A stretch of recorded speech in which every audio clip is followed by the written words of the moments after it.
Hey, it's Rick with the market wrap for Tuesday, October 25th. Again, a little bit more improvement in our risk model. Things are moving ahead nicely. Three solid up days. As we'll get to the SPY here, the lines I drew, I was hoping for a little bit of a pause and then a push, but we got the push early. So the train's coming in a little ahead of schedule. So time maybe to redraw these. I'm going to be away for a couple of days, or at least all day tomorrow. So I won't be trading tomorrow. So here's what I'm hoping for is that things die down a little bit. Because I'm now, when we review my current positions, now down to only 7% invested. So at 93% in my trading account in cash. My longer term account's about 50-50. So now I'm going to redraw this and look for this kind of a move, but we shall see. Q's pretty much the same. Came right to the 50-day moving average, and then it stalled right there. Going back to the S&P, yesterday we stalled at the 50, but today just blasted right through it. So the small caps doing? They're probably through it as well. Yeah, they went right, sliced right through it today. Had a very strong day. So we got the mid caps. Yeah, it's through it all. So 3 of the 4 are now above the 50-day moving average. So this is going to start to curl up. So this is a positive sign, although after 3 strong days, I suspect we're going to have a bit of a pullback here. Toronto just snuck above the 50-day moving average. What strikes me about Toronto is look at this volume. It's just tiny. So there's just no conviction on the buying side of things compared to SPY.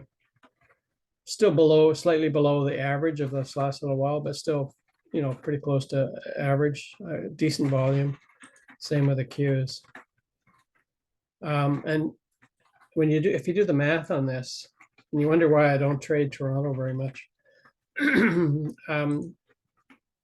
back here, this volume here, if you do the math on that, this represents $58 million worth of trading, total trading today in this instrument, which is representative of the whole Toronto Stock Exchange. So the proxy for that trades traded less than 2 million shares today. So $58 million roughly. Whereas the S&P at $385 a share traded like about 8 million shares. So that's like $3 billion. So there's clearly the liquidity in the US compared to Canada's, which is why I don't trade Canadian stocks very much. But it is time, I think. Let's go back here to most of you probably have Canadian funds as opposed to US. It is, as I mentioned yesterday, it's time to put a toe in the water and maybe get 25% of your account to work. And if you want to stick to Canada, the XIU is a good instrument to do that.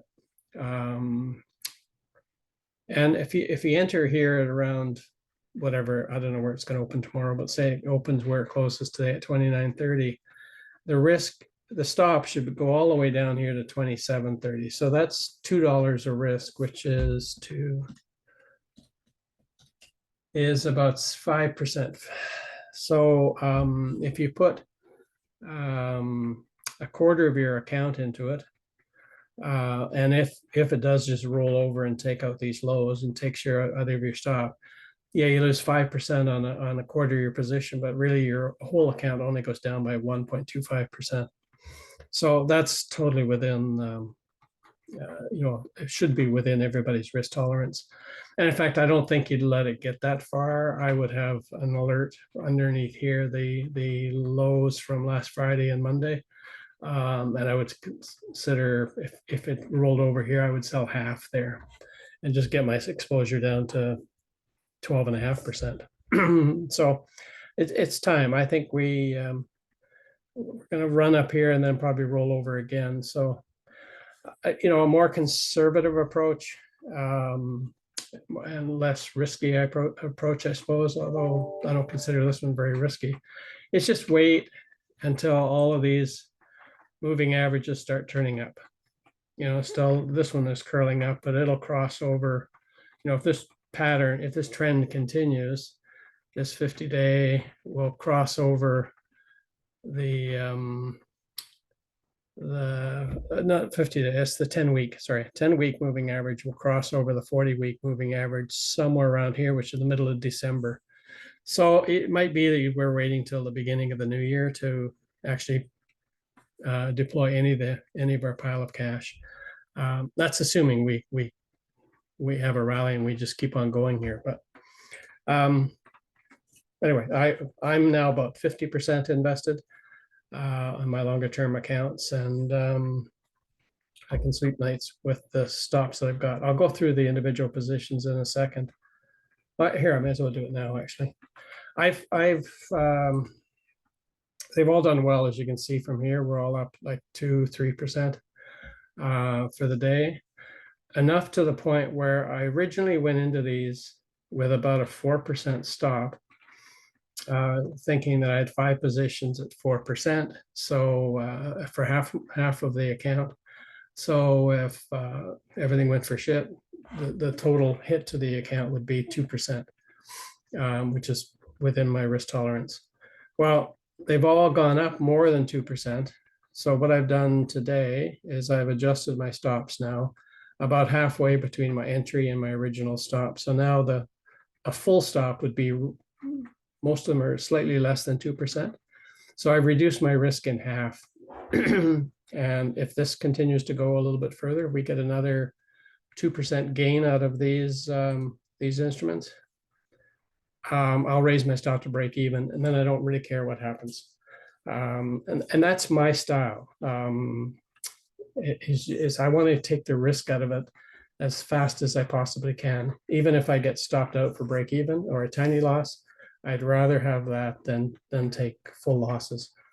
So something you might want to consider in your own money management parameters.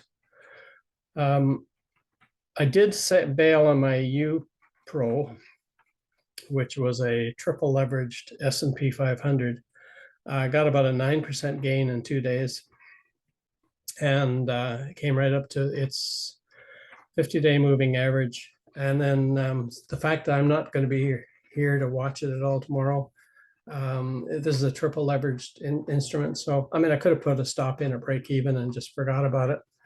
But we also have Google and Microsoft reporting earnings after the bell, and I felt that might weigh on the market a bit. So safety is better than is more important for me. So I just bailed and took the nice little gain, hoping that we do in fact come back a little bit, and Friday or next Monday I'll be able to buy it back again and ride the next wave. Speaking of that, Google, I think, is down after hours. Yeah, it's down 6%. So that turned out, I'm glad I did that move. And Microsoft reported earnings as well, and they're down 2.5%. So my U Pro is after hours down 1.5%. So looking like a genius right now, but who knows what'll happen by the time the market opens tomorrow morning. My other trades are performing well. You can see lots of green here today. DGII sets a new all-time high again. I did take about a third of it off the table, right around at the previous high, just in case, and it's looks like it wants to go higher.